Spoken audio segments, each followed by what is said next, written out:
Olá! No Estação SUS dessa semana, vamos falar sobre desinstitucionalização em saúde mental, entre revoluções e o direito ao cuidado integral. Estou aqui com o Felipe Braga, que é psicólogo do CAPS no Distrito Federal e apoiador institucional do Ministério da Saúde. Felipe, seja bem-vindo, muito obrigado por ter vindo aqui hoje, é um prazer tê-lo aqui conosco. Hoje vamos abordar aqui um tema que é estruturante, né, para a saúde mental, né, para o cuidado em saúde mental e impacta diretamente, né, nas estratégias que a gente desenvolve no Sistema Único de Saúde e na rede de atenção psicossocial, na RAPS. E aí, para os nossos telespectadores, seria interessante a gente trazer um pouco o que significa essa ideia de desinstitucionalização em saúde mental, de onde isso vem.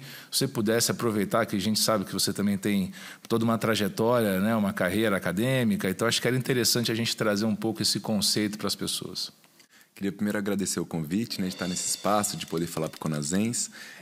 E comentando que esse tema da desinstitucionalização é um tema importante porque, de alguma forma, ele vem da história dos movimentos da reforma psiquiátrica, né? A gente pode pensar que na reforma a gente teve vários movimentos que testaram possibilidades, né? Desde uma possibilidade de, dentro de um hospital psiquiátrico, fazer debates e tentar horizontalizar o saber, até a possibilidade de levar saberes psiquiátricos a comunidades, as possibilidades de pensar uma psiquiatria mais preventiva. Então foram experiências mundiais, mas que desaguaram em lacunas, digamos assim, no cuidado integral a pessoas em sofrimento psíquico, né? E a partir dessas lacunas foi se pensado muito a partir da Itália, de um autor importante chamado Franco Basaglia, também um psiquiatra que fez, né, a experiência, e também o Franco Rotelli, que é o nosso principal autor sobre esse tema da desinstitucionalização, essa palavra gigante, né? Que eles foram pensar que, assim, só a deshospitalização não resolvia o problema. Inclusive, era uma crítica que se tinha, né? Ia ser desassistir as pessoas. As pessoas iriam ficar sem atendimento, iriam ficar abandonadas, né? Então, a ideia da desinstitucionalização é não apenas fechar hospitais psiquiátricos ou não apenas criar serviços abertos, mas a ideia é, mais que isso, criar uma rede integrada de cuidados, que inclusive inclui hospitais e leitos em hospitais gerais, que possam fazer um cuidado para, de fato, combater a institucionalização como um fenômeno, né? Porque a gente pode pensar que não tem só a ver com estar ou não numa instituição, né? Os fenômenos de institucionalização têm, na realidade, a ver com uma pessoa vai se transformando e vai sendo afetado pelas forças de poder de uma instituição. Passa a ser chamado como bipolar, passa a pessoa, de repente, perder um afeto, não poder mais ocupar a sociedade, não poder mais participar de determinadas coisas. Então, o primeiro ponto é esse. Não necessariamente só está institucionalizado aquela pessoa que está dentro de um hospital ou que está morando há muito tempo. Por outro lado, é importante a gente lembrar que essas pessoas também são foco central da reforma psiquiátrica, porque a gente ainda tem, né? A gente tem uma lei que é de 2001. Ela teve experiências desde os anos 80 no Brasil, até um pouco antes, mas é uma lei relativamente recente, que vem da história dos movimentos sociais, das conferências de saúde mental, das conferências nacionais de saúde. Mas essa lei foi criada a partir de experiências práticas e reais, vividas, né, em serviços, experiências, inclusive, das pessoas que estavam também na rua, não só de experiências necessariamente ligadas à política pública. E aí a gente pode pensar que a desinstitucionalização vem exatamente para substituir o que era só a resposta do hospital psiquiátrico. Ela vem complexificar essa resposta, né? Ela vem criar um circuito de cuidado, que inclui a questão da crise, pensa a questão da atenção primária, pensa a questão do acolhimento do cuidado da pessoa em sofrimento, para que ela exatamente não se institucionalize desde o primeiro momento. Então, como eu comentei mais cedo, é importante a gente pensar que a gente vai chegar aqui na conversa em algum momento de falar das pessoas que estão há muito tempo internadas e que, por isso, precisam buscar algum tipo de moradia. Mas eu gosto de falar que, para a gente evitar esse processo de institucionalização, o mais importante é começar no campo da promoção da saúde e da prevenção.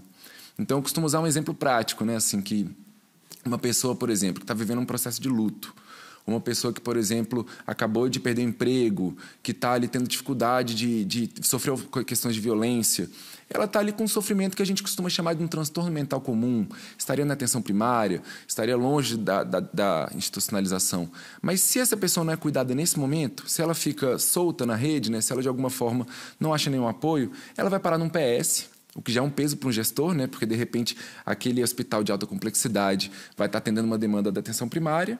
Essa pessoa, às vezes, é tomada só uma medicação, não tem um cuidado de uma continuidade, que, de fato, não é o papel do PS, né? E aí, anos depois, a gente reencontra essa pessoa em casa, deprimida, por causa de um processo que não foi cuidado lá naquele começo. E aí ela começa cada vez a tomar mais medicações, pode passar por algumas internações. E aí, 20 anos depois, a gente vê que essa pessoa perdeu muito dos seus laços sociais, muito do seu pertencimento à comunidade. Ela se institucionalizou.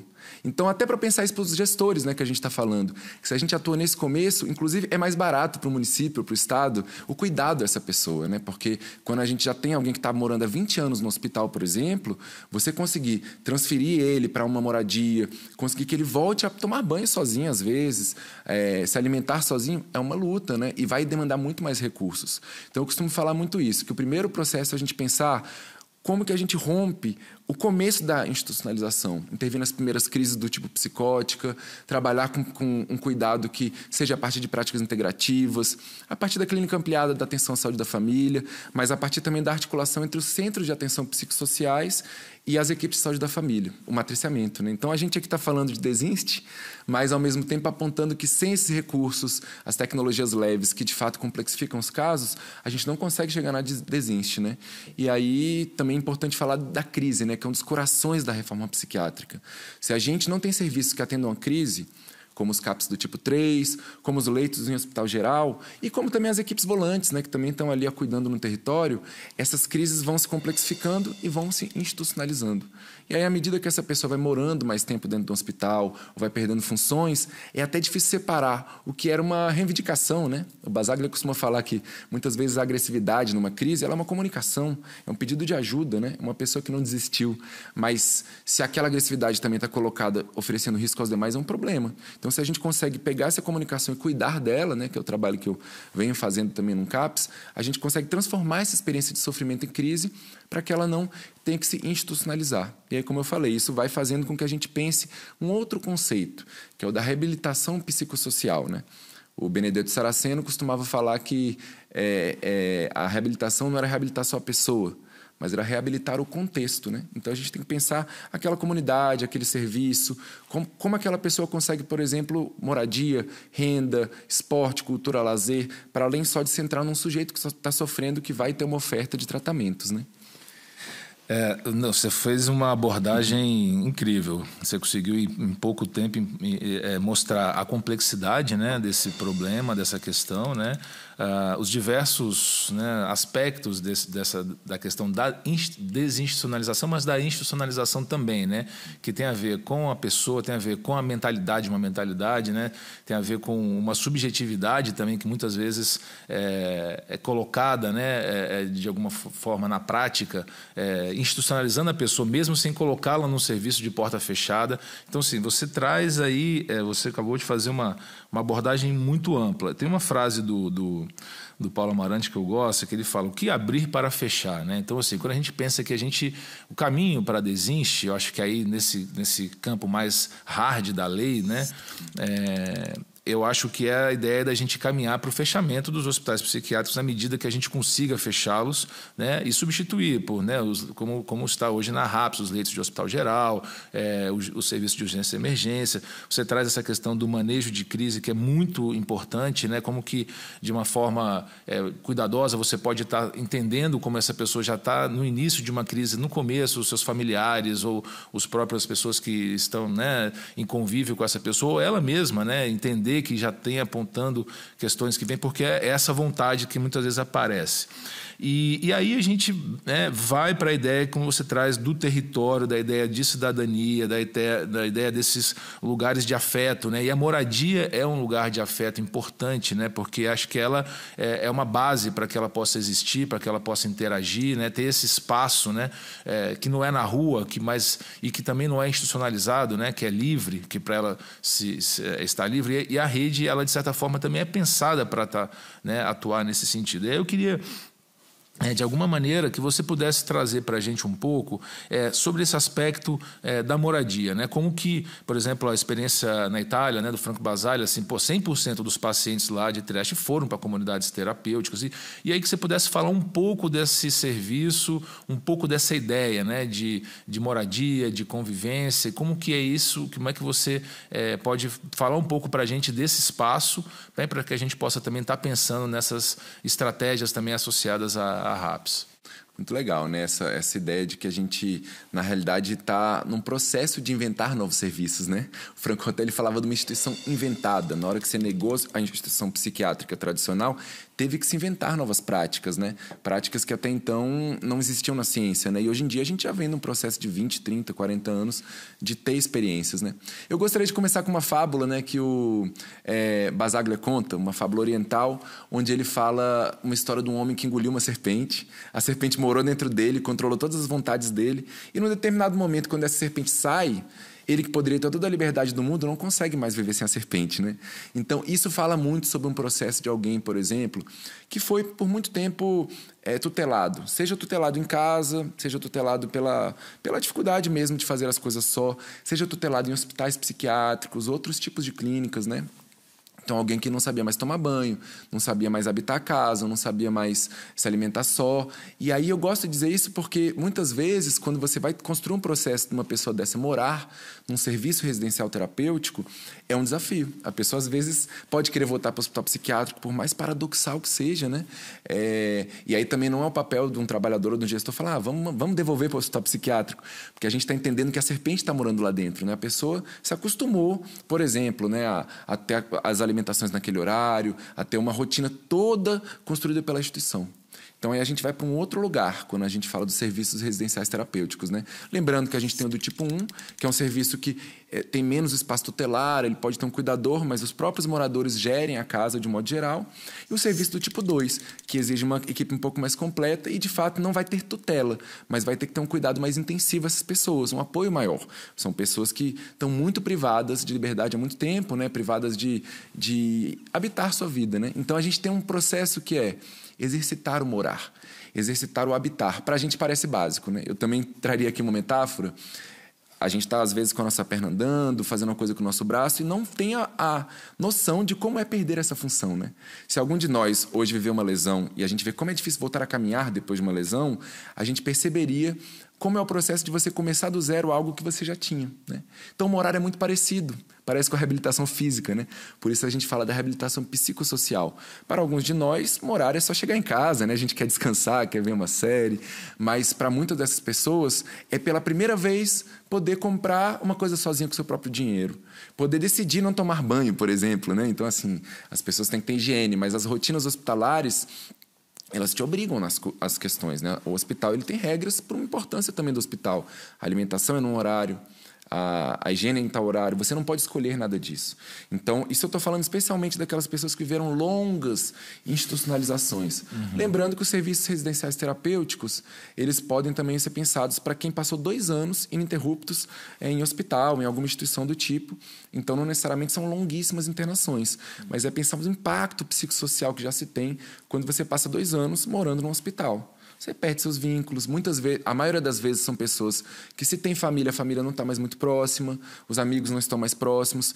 É um dos relatos que eu mais escuto, né? Eu trabalho num CAPS junto a um serviço residencial terapêutico e a gente escuta muito esse relato de, poxa, eu queria muito ver meu pai, queria muito ver minha mãe. E quando a gente vai para o outro lado, às vezes a família está assustada, porque aquela pessoa já teve uma crise mais grave, porque às vezes até já esqueceu como era habitar com essa pessoa, né? Eu conheci uma experiência muito legal lá de Trieste, que era uma peça teatral de um grupo que tinha lá, chamava Extravaganza, e eles contavam a história das primeiras residências terapêuticas de Trieste e como foi difícil voltar para casa. Então, o cara que chegou em casa e a mulher já estava com outro cara, já nem queria mais saber daquele, ele não tinha mais casa, não tinha mais esposa, não tinha mais rotina. Tinha o quê, né? Uma outra pessoa que chegava em casa e tinha cometido um crime, e aí disso as pessoas achavam que ele voltaria a cometer um crime. Não era o caso, né? A gente também está falando muito da resolução do CNJ, né, a 487, da importância também de não entender que o conflito com a lei vai necessariamente tornar as pessoas perigosas, né? Desassociar a saúde mental e periculosidade. Então, eu tenho vários casos que eu já cuidei que cometeram algum crime em algum momento, fizeram alguma coisa e que depois tiveram toda uma trajetória de cuidado e de, por exemplo, participar de um grupo musical comigo, se apresentarem, viajarem, sem tutela, em liberdade. Então, o morar dos serviços residenciais terapêuticos, ele perpassa um processo também da gente abdicar um pouco do lugar do terapeuta, da escuta, da medicação, das tecnologias mais tradicionais em saúde e da gente trabalhar no campo da convivência, do estar com, do aprender com o outro, do resgatar histórias, né? Então, um trabalho que eu falaria para trabalhadores e gestores primeiro é esse. Qual é a história dessas pessoas? De onde elas vieram? Ele gosta do Amado Batista, por exemplo, né? Um músico lá que estava visitando o meu grupo. Ele vem de uma história que era muito ligada à mãe, a figuras femininas, e tem dificuldade com figuras masculinas, por exemplo. E, às vezes, a gente vai ter pessoas que até esqueceram dessa história. Então, assim, a gente vai ter que reconstruir com elas a história. Quase um trabalho arqueológico, né? A gente tentar achar pelos ossos dos dinossauros a sua história. Claro que eu estou falando de casos mais graves. A gente também pensa que casos menos graves vão ter outros desafios, né? Nessa casa menos cuidada, assim, no sentido de ser um serviço do tipo 1, aí essas pessoas vão começar a querer, dentro da casa, ter questões de convivência do tipo, qual horário que a TV pode ficar alta? Parece uma besteira, mas é um dos trabalhos que o CAPS faz junto à SRT, né?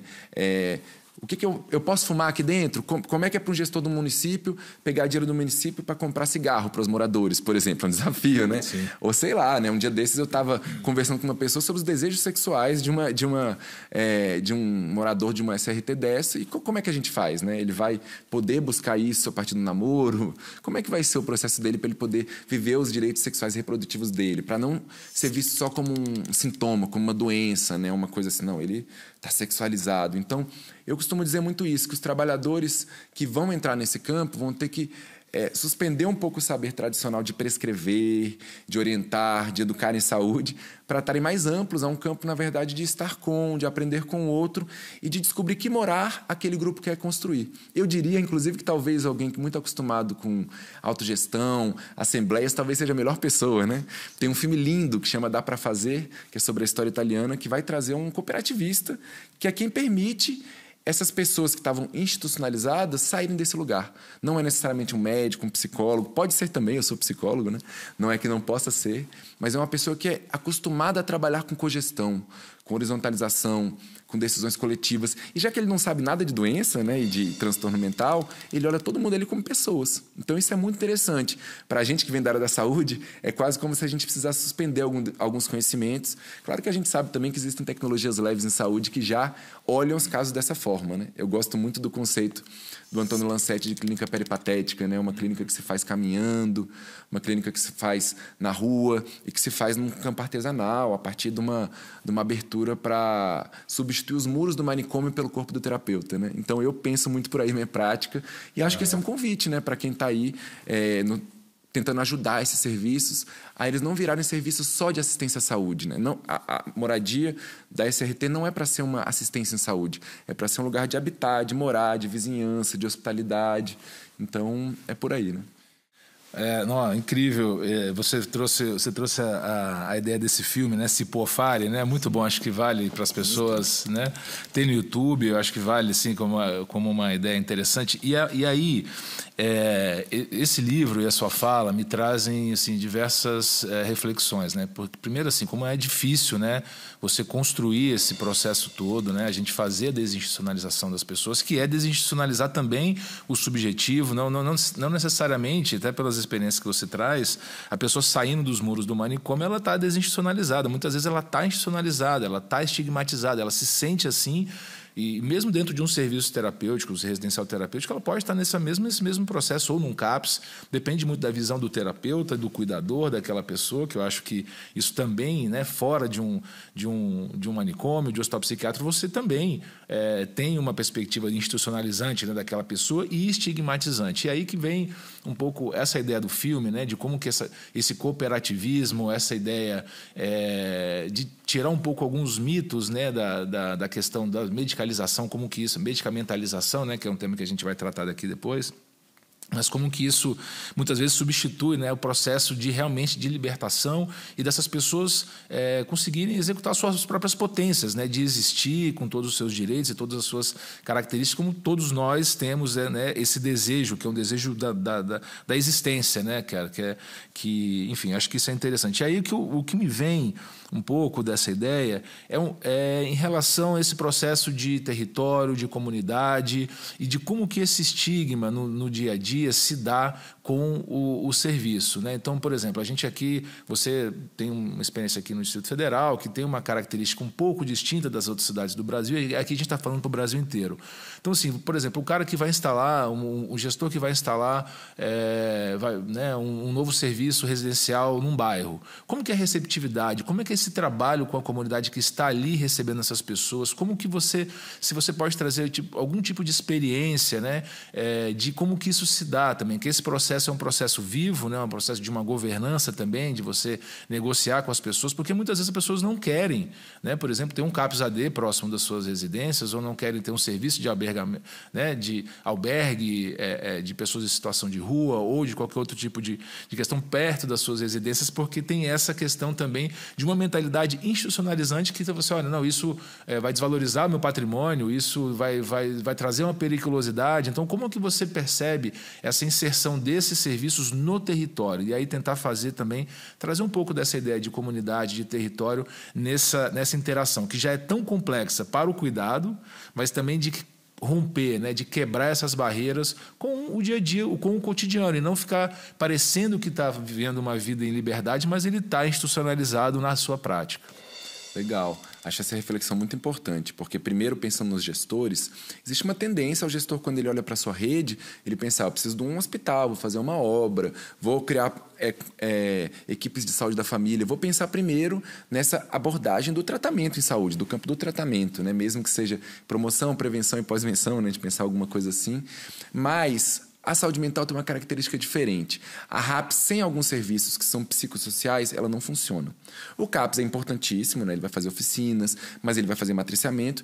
Mas eu gostaria de apontar tanto o que a gente já falou, que é o serviço residencial terapêutico, mas também a importância do centro de convivência, né? Eles que passaram por novas portarias, a gente tem novos materiais do centro de convivência que estão começando a regulamentar melhor o financiamento, então avisar isso para os gestores, né? Que está num momento muito bom também de poder institucionalizar centro de convivência. E o centro de convivência já trabalha numa lógica que não necessariamente precisa ser com tantos profissionais de saúde, trabalha numa lógica de estar no meio do território e de não necessariamente precisar ofertar medicação ou psicoterapia.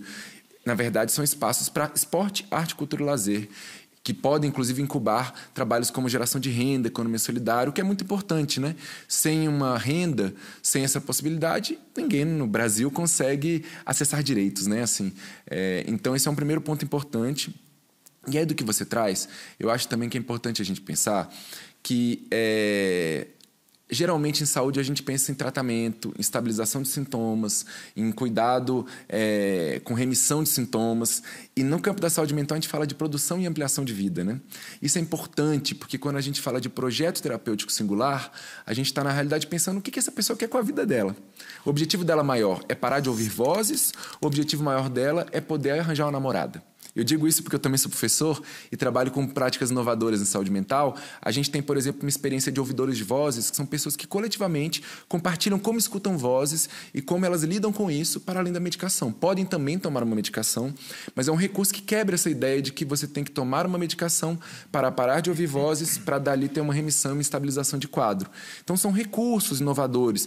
Mais cedo a gente falou aqui de crise, né? E é pensar também, a gente tem experiência na Holanda de cartão de crise, que é outra prática inovadora, de você se preparar para as crises, de você poder evitar que elas tenham iatrogenia e piora. Então, isso é no campo do cuidado e das práticas inovadoras. Mas eu também contaria, né, a parte da minha experiência, que eu coordeno um grupo chamado Maluco Voador. É um grupo de música e cultura popular, né? O resultado do meu mestrado.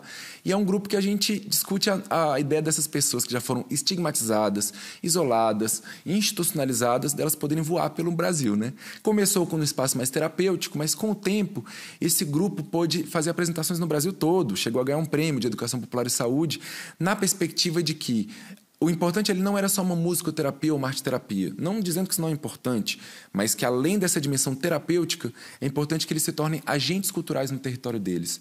Eu conto sempre uma história de uma pessoa do grupo que, por exemplo, era visto como uma pessoa menos, enfim, valorizada, uma pessoa que tinha menos autonomia. E aí, de repente, num show que ela faz para 3.000 pessoas na minha banda, num grande bloco de carnaval na rua, num domingo, a família fala, caramba, essa pessoa é capaz de fazer isso, né? A gente não sabia dessa capacidade dele. E ele ganha dinheiro, inclusive. É um projeto de economia solidária e geração de renda. Então, isso transforma o olhar social. Isso rompe esse lugar só da gente cuidar do usuário.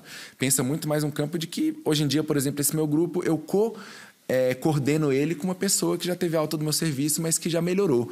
Então, a gente quebra essas visões, por exemplo, a experiência de grupos de ajuda e suporte mútuo, que são grupos onde os próprios frequentadores do serviço se cuidam e o trabalhador só supervisiona essas pessoas, né? São práticas inovadoras em saúde mental que ajudam a gente a quebrar essa noção que só o trabalhador vai ter que cuidar. E isso vale muito para o gestor, né? O gestor está ali batendo cabeça de, cara, tenho poucos profissionais, poucos recursos. Como eu posso incubar e fortalecer estratégias onde os próprios coletivos podem também se cuidar com o apoio dos trabalhadores, com o apoio da Secretaria de Saúde do seu município ou do Estado, mas pensando um pouco essa dimensão de que a gente tem muita potência nessas pessoas, né? Eu, hoje em dia, com esse grupo Maluco Voador, eles já têm uma autonomia de irem sozinhos fazer um show, deles sozinhos decidirem o que vão tocar, como vão se apresentar, se querem ou não ir de Uber, por exemplo. Eu brinco com eles, eu falo, olha, artista famoso, tal, ele quer um camarim bom, né, quer maquiagem, vocês também têm que merecer isso, né? O Franco Rotelli falava isso, assim, que se a arte da saúde mental for uma arte menor, um papel ruim, uma coisa numa A4 que vai ser jogada fora, não tem por que a gente fazer, né? Se as oficinas, de fato, não puderem trabalhar com uma valorização do que essas pessoas produzem, melhor nem fazer. Então, eu penso que isso também é bem importante. Claro que fugiu um pouco do tema, né? A gente está falando de arte, cultura e convivência, mas esse é um tripé central para a desinstitucionalização, para não parar só no campo das terapias, no campo só da escuta e das medicações, para a gente poder ampliar para como essas pessoas habitam seu território, né? Eu gosto muito de um conceito do Milton Santos de território usado, né? Uma pessoa que, na verdade, não é só o território real. Ela mora em determinado município, mas ela gosta de ir para outro, né? E nesse outro município é onde ela encontra saúde. E é uma complexidade para o gestor, né? Porque a gente tem uma atenção territorializada, ele tem que fazer tratamento naquele município, mas ele gosta mesmo daquele outro território e vai lá toda semana. Como é que o gestor se vira com isso? São questões complexas, né? De uma noção de território para além do que está nas portarias, né? Mas, claro, que a gente precisa também adequar, sim, né? Ao que é possível para os gestores e trabalhadores dentro das nossas portarias e normatizações do Ministério, né? Não, você trocou em muitos temas, acho que o centro de convivência é um deles, assim, que você vê como que é a limitação das portarias também, né, dessas questões também para o território, né? Então, assim, uma portaria que sai com a necessidade, foi pactuada, mas assim, com a necessidade de ter na equipe mínima, né, uma equipe de saúde mínima que é cara, muitas vezes, né? E que os próprios centros de convivência hoje não têm, né? Então, assim, a gente incentiva para que os que não tem ainda um incentivo federal, né, para isso, mas a gente incentiva para que isso se façam, mas as pessoas falam, olha, mas ainda é caro.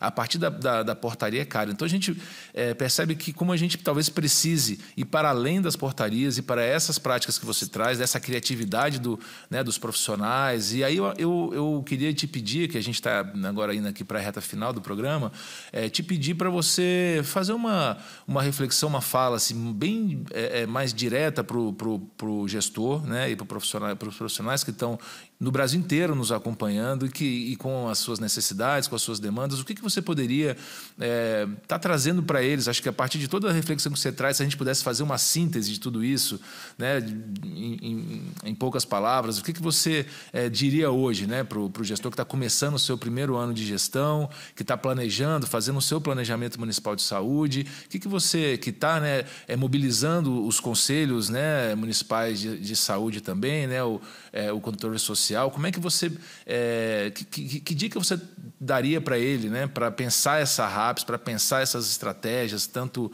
as mais institucionais ou quanto umas estratégias mais criativas no território?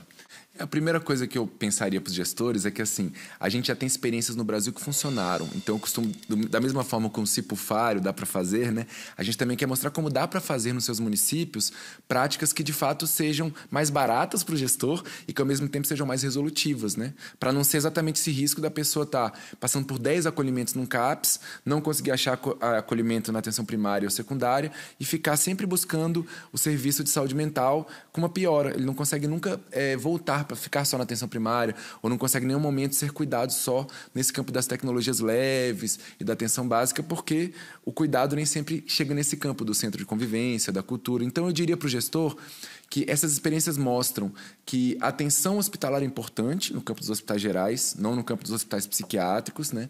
A atenção, os CAPS 3 são centrais, então, assim, os gestores costumam reclamar que são caros os CAPS 3 também, são grandes instituições, mas são instituições centrais para o cuidado em liberdade. Exatamente para a gente evitar que só a instituição hospitalar seja o espaço de cuidar da crise.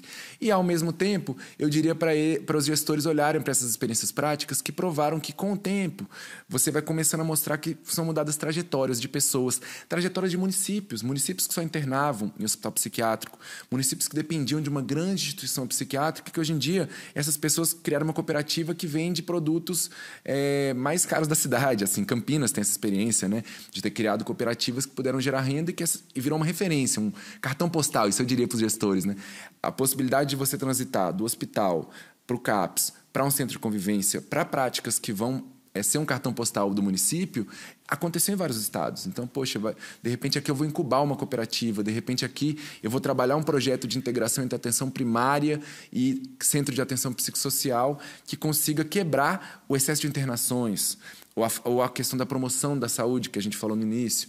Então, eu deixaria esse recado. Acima de tudo, que eu acho que os gestores podem... As próprias portarias, às vezes, trazem junto no anexo algumas experiências práticas, como você implementar. Isso é legal nos materiais do Ministério da Saúde, né? Como você pode implementar esse serviço? Quais são os desafios? E você comentou uma ideia que eu acho muito boa.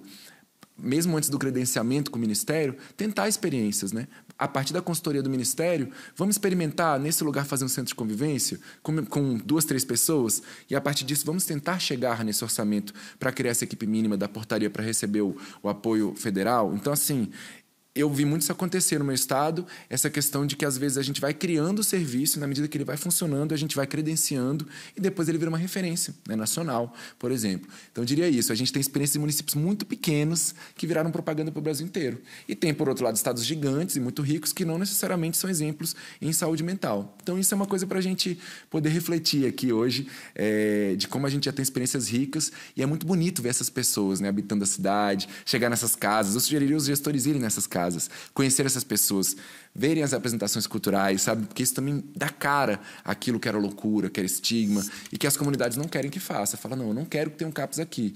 Mas, de repente, a partir desse lugar de conhecer essas pessoas mais de perto, se vê que elas não são perigosas, que elas não são tão loucas quanto se parece, e que aquilo que é chamado de loucura, na realidade, é muito criativo ao nosso mundo, né? Pode ensinar muito aquela comunidade, aquele município, né? É a experiência que eu tive com o meu projeto do Maluco Voador, né? De você ver, transformar o olhar. O motorista da van que tinha medo das pessoas na primeira vez, agora ele quer ser escalado para ir comigo fazer o show, porque ele adora ir naquele programa, né? Então ele adora o pessoal do CAPS porque ele percebe que é uma coisa interessante, que é uma coisa criativa, né?